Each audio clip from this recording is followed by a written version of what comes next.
Friends, तो कैसे आप लोग? उम्मीद करता हूँ कि अच्छा होंगे। फ्रेंड्स, स्वागत है आपका हमारे YouTube channel Agarwal online class में। तो फ्रेंड्स, आज आइए हम एक टॉपिक पर बात करते हैं कोयले के बारे में कि कोयला कितना प्रकार का होता है, कोयला को पहचाना कैसे जाता है और कौन सा कोयला सर्वोत्तम किस्म का होता है और कौन सा कोयला न्यूनतम किस्म का होता है, कोयला का प्रकार कितना होता है। आज इसी टॉपिक पर बात करेंगे। तो देखिए, इससे पहले टॉपिक स्टार्ट करने से पहले मैं बता देना चाहता हूँ कि अगर आप चैनल पर नए हैं तो सब्सक्राइब कर लीजिएगा और अपने दोस्तों के पास शेयर कीजिएगा। तो देखिए, हम शुरुआत करते हैं कोयले के बारे में जानने के लिए। देखिए, कोयला किसको कहते हैं? देखिए, कोयला एक जीवाश्म ईंधन है। कोयला एक जीवाश्म ईंधन है। ये ईंधन के काम में आता है, ईंधन के काम में भी आता है। और देखिए, यह एक चट्टान के रूप में पाया जाता है। जिस तरीके से पर्वत होता है उसी तरीके से कोयला का भी चट्टान होता है, उसी में से कोयला निकाला जाता है।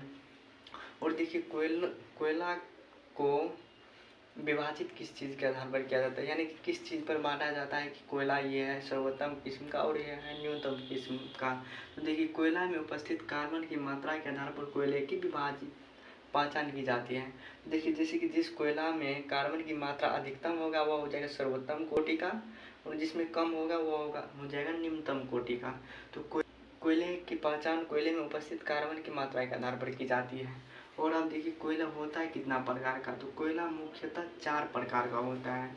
कि वह 4 प्रकार का कौन कौन सा कोयला होता है, आइए हम यहाँ पर लिखते हैं और उसके बाद समझाते हैं। उम्मीद करता हूँ कि आप समझ गए होंगे। और अब कोयला का प्रकार लिखते हैं और समझाते हैं कौन सा कोयला निम्नतम कोटि का होता है, किस कोयला में कितना कार्बन की मात्रा होता है, किस कोयला को कौन सा कोयला कहते हैं, सर्वोत्तम कोटि की कोयला का नाम क्या है, निम्नतम कोटि का नाम क्या है।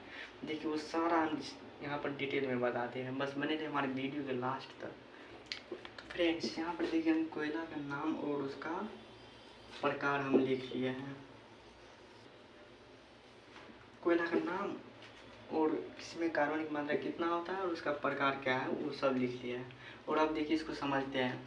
जैसे आपको एंथ्रासाइट, देखिए एंथ्रासाइट में जो कार्बन की मात्रा होता है वो 90 से कार्बन की मात्रा एंथ्रासाइट में कार्बन की मात्रा जो होता है वो 90 से 98% होता है। और जिसमें 90 से 98% होता है उस कोयला का नाम होता है सर्वोत्तम कोयला। यानी कि एंथ्रासाइट कोयला जो होता है वो सर्वोत्तम कोटि का, यानी कि सबसे अच्छा कोयला यही होता है सबसे। और उसके बाद अगला देखिए, अगला है बिटुमिनस में आप कार्बन की बात कर लीजिएगा तो वो हो जाएगा 78 से लेकर के 85% तक। और इस कोयला को हम मुलायम कोयला या डामर कोयला भी कहते हैं, मुलायम या डामर कोयला भी कहते हैं। और उसके बाद अगला देखिए, अगला है आपको लिग्नाइट में कार्बन का मात्रा जो होता है वह होता है 60 से 70%। और इस कोयला को हम सामान्य कोयला या भूरा कोयला भी कहते हैं। और अगला देखिए, अगला है लास्ट पीट कोयला में कार्बन की मात्रा जो होता है वो होता है 50%। इसका गुणवत्ता जो होता है वो होता है निम्नतम कोटि का कोयला। यानी कि अगर आपको बोल देगा कि एंथ्रासाइट कोयला में कार्बन की मात्रा कितना होता है तो आप क्या बोलिएगा?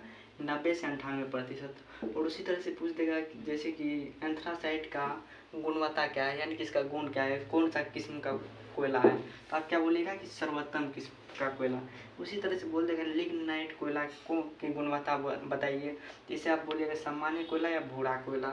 बिटुमिनस का पूछेगा तो इसे बोलिएगा मुलायम कोयला या डामर कोयला। और उसी तरह से इसका पूछ देगा बिटुमिनस में कार्बन की मात्रा तो आप 78 से 80। और लास्ट में आता है पीट कोयला, इसका गुणवत्ता होता है निम्नतम कोटि का, और इसमें कार्बन की मात्रा होता है 50%। तो फ्रेंड्स, उम्मीद करता हूँ कि आप यहाँ पर कोयला के बारे में समझ गए होंगे अच्छी तरीके से। तो अगर आपको ये वीडियो अच्छा लगा होगा तो लाइक कीजिएगा, सब्सक्राइब कीजिएगा और अपने दोस्तों के पास शेयर कीजिएगा। तो फ्रेंड्स, मिलते हैं किसी नेक्स्ट वीडियो में, तब तक के लिए बाय दोस्तों।